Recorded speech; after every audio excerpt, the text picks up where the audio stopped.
नमस्कार मेरे सभी प्यारे विद्यार्थियों को टोटल मैथ्स पर आपका हार्दिक स्वागत है। आइए आज हम प्रश्नावली 4.1 कक्षा 10वीं का प्रश्न क्रमांक 2 को सॉल्व करने वाले हैं। क्वेश्चन 2 है, निम्न स्थितियों को द्विघात समीकरणों के रूप में निरूपित कीजिए। जो हमें ये नीचे क्वेश्चन दिए हैं इनका हमें क्या करना है, द्विघात समीकरण के रूप में इनको लिखना है। पहला क्वेश्चन है, एक आयताकार भूखंड का क्षेत्रफल 528 वर्ग मीटर है। क्षेत्र की लंबाई चौड़ाई के दुगने से एक अधिक है। हमें भूखंड की लंबाई और चौड़ाई ज्ञात करनी है। तो इसके लिए हमें सिर्फ एक द्विघात समीकरण बनाना है। तो हम मान लेते हैं, माना भूखंड की चौड़ाई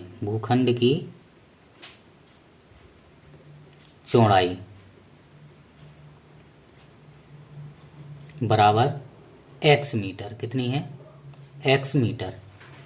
तो तब लंबाई क्या होगी? भूखंड की लंबाई होगी, क्या बोला क्वेश्चन में कि लंबाई चौड़ाई के दुगने से एक अधिक है। तो चौड़ाई x है, इसके दुगने से एक अधिक, तो एक अधिक बोला तो प्लस एक, ये चौड़ाई हो गई। कितनी? 2x plus 1 metre. अब प्रश्नानुसार हमें क्षेत्रफल दिया गया है, आयताकार भूखंड का क्षेत्रफल कितना दिया गया है? 528 वर्ग मीटर। अब आयत का क्षेत्रफल क्या होता है? क्षेत्रफल होता है लंबाई इंटू चौड़ाई। तो ये हमने सूत्र लिख दिया, बराबर 528 वर्ग मीटर। अब लंबाई हमने निकाली, लंबाई कितनी आई? 2x प्लस 1 इंटू चौड़ाई क्या है? x बराबर 528। x का अंदर गुणा करेंगे, 2 का x में किया 2x स्क्वायर और x का 1 में किया तो x बराबर 528। इसको इधर ले गए, 528 को यहाँ पक्षांतर कर देंगे तो 2x square plus x minus में 528 बराबर 0। यही हमारा आंसर है। सिर्फ हमसे द्विघात समीकरण देने के लिए बोला गया था, तो हमने द्विघात समीकरण इसका बना दिया। अगला क्वेश्चन क्या दिया है? क्वेश्चन, दो क्रमागत धनात्मक पूर्णांकों का गुणनफल 306 है। हमें पूर्णांकों को ज्ञात करना है। हल करते हैं। हम मान लेते हैं, माना दो क्रमागत धनात्मक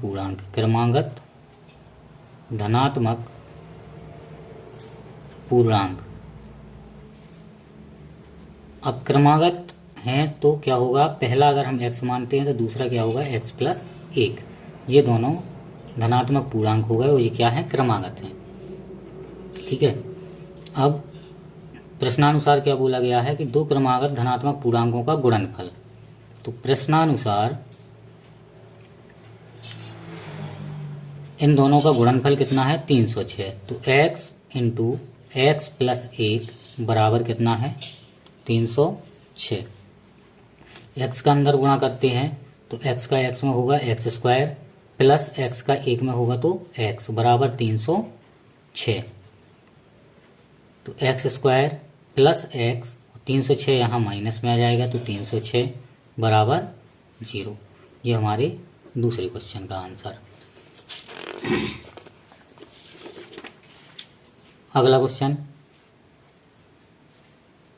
रोहन की माँ उससे 26 वर्ष बड़ी है और उनकी आयु का गुणनफल अब से 3 वर्ष पश्चात 360 हो जाएगी। हमें रोहन की वर्तमान आयु ज्ञात करनी है। तो हल करने के लिए हम मान लेते हैं, माना रोहन की वर्तमान आयु रोहन की वर्तमान आयु कितनी, x वर्ष है। रोहन की वर्तमान आयु x वर्ष। तब माँ की वर्तमान आयु क्या होगी, माँ की वर्तमान आयु, माँ कितनी बड़ी है, 26 वर्ष बड़ी है। तो रोहन की अगर x है तो माँ की आयु 26 अधिक होगी, क्योंकि 26 वर्ष बड़ी है, तो x प्लस 26 वर्ष। अब आगे हमसे बोला गया उनकी आयु का गुणनफल अब से 3 वर्ष पश्चात 360 हो जाएगा। तो अब से 3 वर्ष पश्चात की आयु चाहिए हमें। तो 3 वर्ष पश्चात,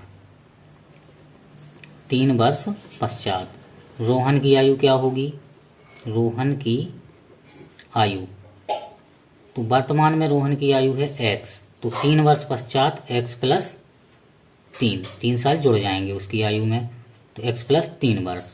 और 3 वर्ष बाद माँ की आयु क्या होगी, माँ की आयु, माँ की आयु होगी x प्लस 26 वर्तमान में है, ठीक है, और इसमें 3 साल और जुड़ जाएंगे, तो ये क्या हो गई, x प्लस 26 और 3 29 वर्ष, x प्लस 29 वर्ष, ठीक है। अब हमसे जो प्रश्नानुसार बोला गया है, प्रश्नानुसार क्या बोला गया है कि अब से 3 वर्ष पश्चात, तो 3 वर्ष पश्चात आयु क्या है, x प्लस 3 और x प्लस 29, और इनका गुणनफल कितना होगा, इनका गुणनफल कितना है, 360 है। अब इनका हम क्या करते हैं, गुणा कर लेते हैं। तो x का होगा पहले x में, तो x स्क्वायर प्लस इस x का 29 में, तो 29x, फिर x का 3 में, वो सॉरी 3 का x में करेंगे तो 3x, फिर 3 का 29 में करेंगे तो 3 नाम 27 की 7 हासिल 2, 3 दूनी 6 2 8 बराबर 360। अब x स्क्वायर प्लस 29 और 3 कितने होंगे, 32x प्लस 87, और 360 को यहाँ पक्षांतर कर देते हैं तो माइनस में 360 बराबर 0।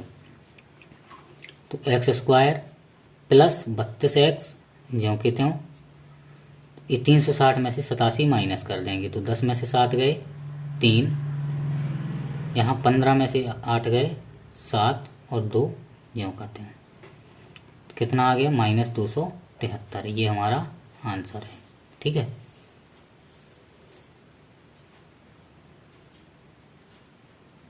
अगला क्वेश्चन, अगला क्वेश्चन क्या है, एक रेलगाड़ी 480 किलोमीटर की दूरी समान चाल से तय करती है। यदि इसकी चाल 8 किलोमीटर प्रति घंटा कम होती तो वह उसी दूरी को तय करने में 3 घंटे अधिक लेती।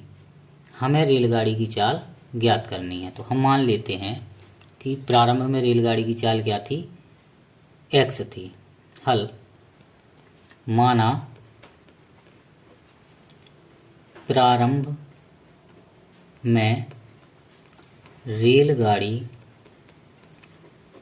की चाल क्या थी, रेलगाड़ी की चाल थी x किलोमीटर पर आवर, ठीक है। और अब क्या हुई, इसकी चाल 8 किलोमीटर प्रति घंटा कम होती। अगर इतनी कम होती तो कम होने के पश्चात रेलगाड़ी की चाल, कम होने के पश्चात रेलगाड़ी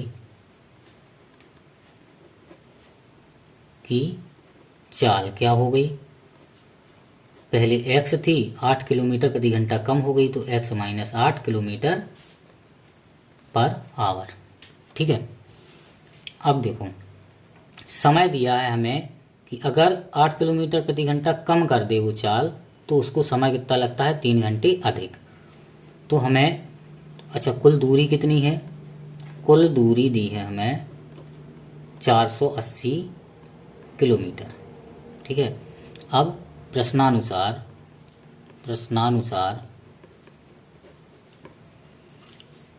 देखिए एक सूत्र हमने पहले पढ़ा था कि क्या होता है, चाल बराबर दूरी बटे समय। अब यहाँ पे चूंकि हमें समय दिया है कि 3 घंटे अधिक लेती है, तो समय निकालना है, तो समय को इधर ले जाओ, तो समय का सूत्र क्या बनेगा, समय बराबर दूरी बटे चाल। ठीक है। अब पहली कंडीशन में दूरी कितनी है, देखो दूरी तो 480 है। ठीक है। और पहली कंडीशन में चाल कितनी है, x, तो समय क्या लगेगा, समय लगेगा इसको पहली कंडीशन में दूरी 480 तय करना है और चाल कितनी है, x है। ठीक है। और दूसरी कंडीशन में दूरी कितनी है, 480 ज्यों की त्यों है, लेकिन अब चाल कम हो गई, कितनी, x माइनस 8। ठीक है। तो यहाँ पे हम ये लिख लेते हैं कि देखो पहली चाल से x चाल से चलेगी तो कितना समय लगेगा, 480 दूरी है और x समय लगा, बराबर यहाँ पे 480 दूरी है और चाल कितनी हो गई, 8 कम हो गई, कितनी हो गई कम, 8। अब जब चाल कम होगी तो समय अधिक लगेगा और जब चाल ज़्यादा होगी तो समय कम लगेगा। तो यहाँ कम लगा समय, यहाँ ज़्यादा लगा क्योंकि चाल कम हो गई। तो यहाँ पे हम क्या करते हैं, +3 कर देते हैं। ठीक है। अब इसको इधर ले जाओ तो यहाँ बचेगा 3 बराबर 480 बटे x माइनस 8, और इसको इधर ले जाएंगे तो माइनस में 480 बटे x। ठीक है। इसको पहले लिख लेते हैं, तो 480 बटे x माइनस 8 माइनस 480 बटे x बराबर में 3। अब हल करते हैं इसको, तो नीचे नीचे का गुणा, x minus 8 into x, x का 480 में किया तो 480x minus 480x, x minus 8 का 480 में तो 480x, या फिर ऐसे करते हैं 480 ब्रैकेट में x माइनस 8 बराबर 3। तो 480x माइनस 480x और माइनस माइनस का प्लस 0, 8 अठैया 64 की 4 हासिल 6, 8 चौक 32, 32 और 6 38 बटे इसका अंदर गुणा कर देंगे तो x² माइनस 8x बराबर 3। ये दोनों कैंसिल, क्या बचा,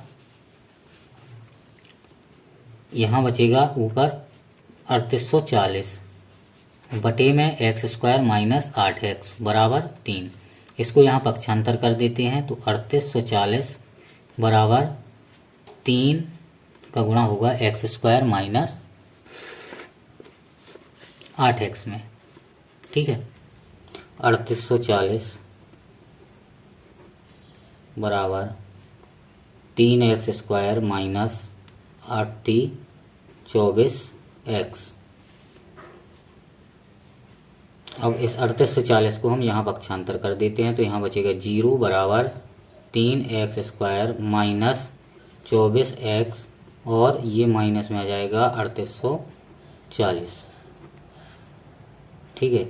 अब इसको हम पहले लिख लेते हैं, 0 को बाद में कर देते हैं, तो 3x² माइनस 24x माइनस 3840 बराबर 0, और ये हमारा आंसर है।